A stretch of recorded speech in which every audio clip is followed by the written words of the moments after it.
At this time, I would like to ask Raphael Allen, one of our interpretive park rangers, to come to the podium and provide an historic perspective for us. Raphael.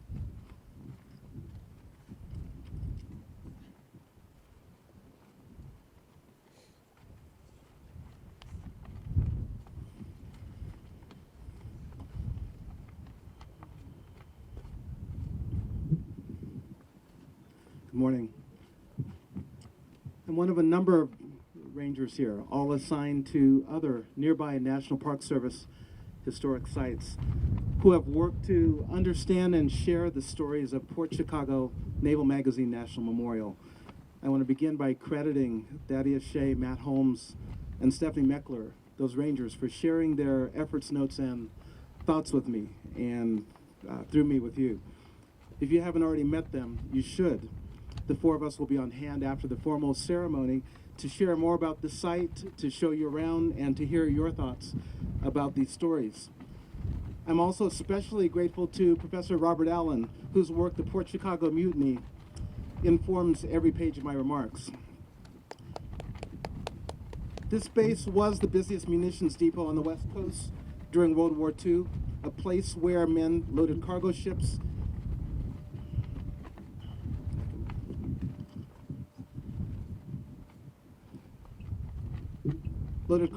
around the clock that would supply the front lines of the Pacific Theater. Behind me are the remnants of the 1,200-foot pier that stretched around the way, from which two ships were loaded side by side. The tip of that pier was ground zero 71 years ago, July 17th, yesterday. 5,000 tons of explosive cargo blew up in two blasts, 6 seconds apart, destroying most of this pier and the two cargo ships.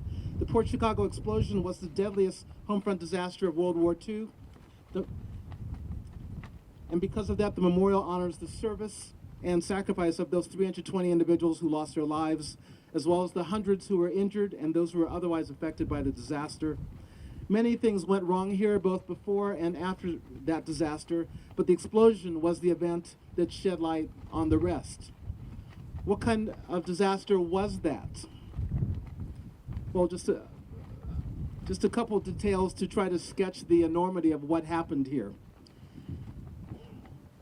An Army Air Force pilot flying 9,000 feet above this base reported glowing white and orange chunks as big as a house or garage shooting past him.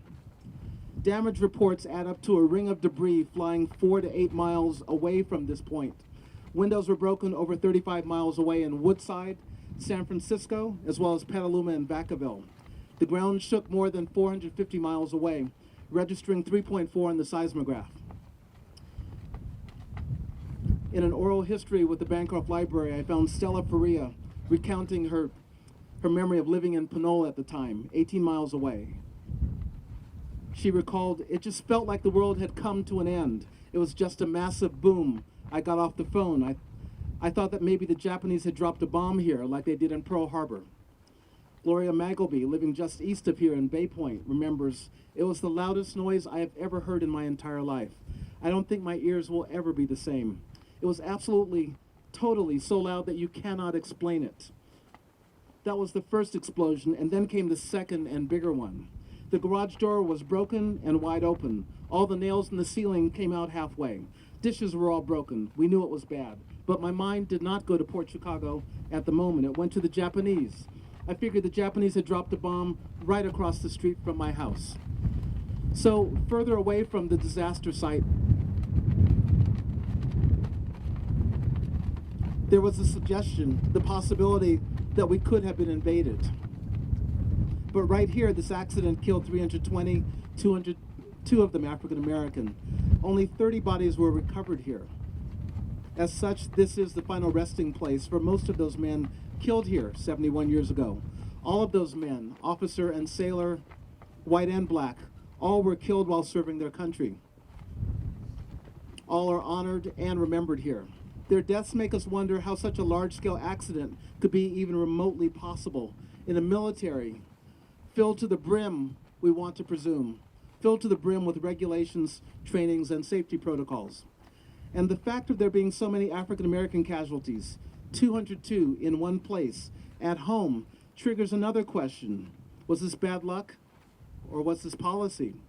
In other words, how did the Navy respond to the patriotic enlistment of Black Americans? What does the Navy's response tell us about how so many blacks ended up here, on a loading pier? In short order, the Navy moved through 3 policies quickly with regard to African American enlistment at the beginning of and during World War II. First, officially barring blacks from enlisting between 1919 and 1932, replacing black stewards with Filipinos. Secondly, the Navy reversed course in 1932, allowing blacks to enlist. We were again assigned to menial non-combat duties as steward and cook. For example, you might recall the story of Dory Miller, who served on a ship in Pearl Harbor when it was attacked.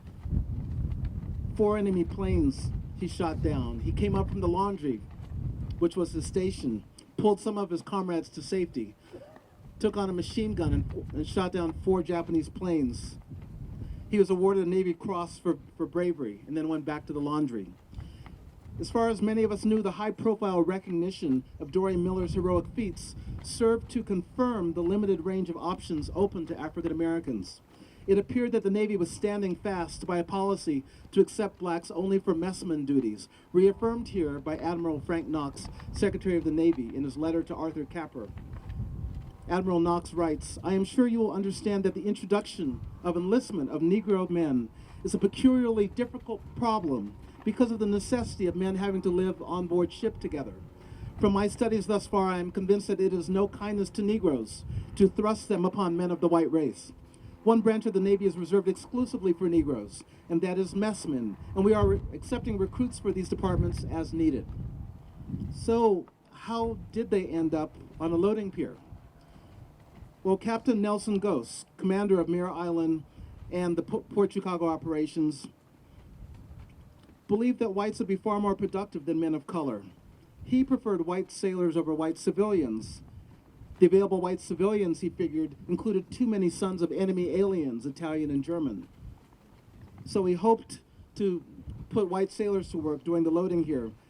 But the Navy was under pressure to absorb more black enlistees, even though President Roosevelt had just recently signed in June of 1941, had signed Executive Order 8802. His order lacked the funding to enforce desegregation of defense factories or to speed up desegregation of the Navy. So, for example, Boeing Aircraft's next 1,000 hires following that executive order included no African Americans. In response, the NAACP and A. Philip Randolph and the Brotherhood of Sleeping Car Porters called for a march on Washington in June of 1942. And now, for Roosevelt and for the Navy brass, the issue was now an urgent one. Black Americans were demanding to participate in defense jobs and national defense. But where to put them? Meanwhile, Southern congressmen pushed back. Congressman William Pogue of Texas writes to Admiral Frank Knox, Secretary of the Navy, 3 days after the attack on Pearl Harbor, December 10th, 1941. He writes, "In this hour of national crisis, it is much more important that we have the full-hearted cooperation of the 30 million white Southern Americans than that we satisfy the National Association for the Advancement of Colored People. I realize that you, sir, have never lived in the South. I have lived there all my life. You know that our people, the Southern people, have volunteered for military service more readily than the people of any other section of the nation. And if we be forced to serve with Negroes, we will cease to volunteer. And when drafted, we will not serve with that enthusiasm and high morale that has always characterized the soldiers and sailors of the Southern states. I do not mean," he continues, "I do not mean to urge a complete seclusion of Negroes from military or naval service, but I do most earnestly plead with you to see that there's a complete segregation of the races. To assign a Negro doctor to treat some Southern white boy would be a crushing insult and, in my opinion, an outrage against the patriotism of our Southern people."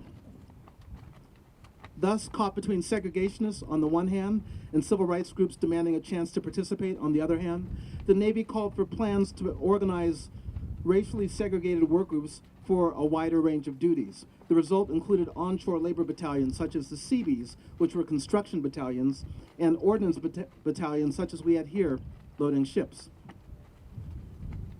This brings me to the question, What kind of America did we take into that war? What was it like to have been a black civilian at that time and to have to fight for the right to fight?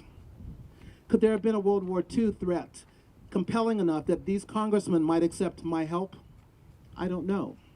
The Port Chicago sailors had signed up to fight. Instead, they found themselves doing risky work filling the supply lines of the war under the supervision of white officers who themselves lacked munitions experience, officers who would not train their sailors for loading because those officers believed the black sailors, quote, lacked the emotional or intellectual temperament for loading high explosives, unquote. The work of loading ammunition. Percy Robinson, a sailor who served here, recalled, quote, you hear this all night long, boom, boom, boom, boom, boom, boom, as the unarmed bombs banged against each other and every surface.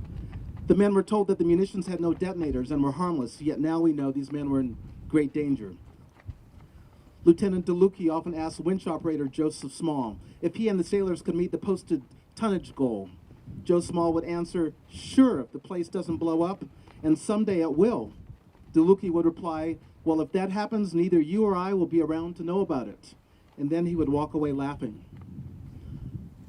While we fought against Adolf Hitler's campaign for Aryan supremacy, American Navy men worked in segregated crews, and black sailors opened booby-trapped boxcars arriving from Hawthorne, Nevada, painted with racist cartoons.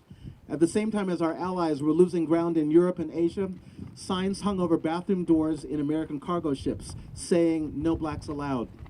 Black sailors had to walk over a half mile to their barracks to use a bathroom. Put yourself in their shoes. Imagine them, teenagers signed up to fight, lying about their age to get into the Navy that much sooner. Signing up to fight with their lives cheapened by racism at home even while they fought to get to the front lines. One day in 1943, the sailors were so angry about hiking to the restroom that they sat down on the job, engaging in their first work stoppage. Captain Nelson Ghost responded by tying a rope across the long trough in the head, the restroom, marking off a small section for the large contingent of loaders and a much larger section of the restroom for the white crew and officers. The night of July 17, 1944, at 10:18 p.m., witnesses reported hearing a metallic sound and banging timbers, such as made by a falling boom. Immediately afterward, an explosion occurred on the pier, and a fire started. 6 seconds later, the second blast followed. 5,000 tons of explosives ripped through the two ships, and 16 boxcars full of ammo. Everything and everyone close by was blasted to pieces. The African-American sailors spent the next days collecting and standing guard over body parts from the blast area. They were denied the customary 30-day survivor's leave that was granted to the officers. One naval seaman recalled, everybody was scared. If someone dropped a box or slammed a door, people began jumping around like crazy. One of their officers, Richard Rendleman, wrote home in a letter, as for the officers, all of us will be scared and jittery for a while. That's natural. How long it will last, I don't know. 3 weeks later, after the explosion on August 9th, the men were at Mare Island while Port Chicago's piers were still being rebuilt by the Seabees. Joseph Small recounted, I was outside the line and I was calling cadence, left, left, left, 2, 3, 4. And when the lieutenant gave the command, column left, everybody stopped, dead, boom, just like that. Column left meant down to the ferry and over to the ordnance loading dock at Mare Island. So now their officer was sending them back toward the same duty without training as before the disaster. What would you have done? Is there an order that you would have disobeyed? Over 250 black sailors stopped marching that day. 3 days later, all but 44 of them declared that they would load. Those 6 more, including one with a broken arm, would be added to the group of resistors. These 50 men were thrown in the brig and then court-martialed nearby on Treasure Island, charged with mutiny. While the remaining sailors who went back to loading duties received summary courts-martials, were docked 3 months' pay, and later received bad conduct discharges. The 50 men facing mutiny charges were not afraid to die. They were angry that they weren't allowed to fight. They were fearful of failing equipment and angry that they were forced to do a menial job badly. In their eyes, Lieutenant DeLucchi and his fellow officers appeared ready to risk everything to make their daily tonnage.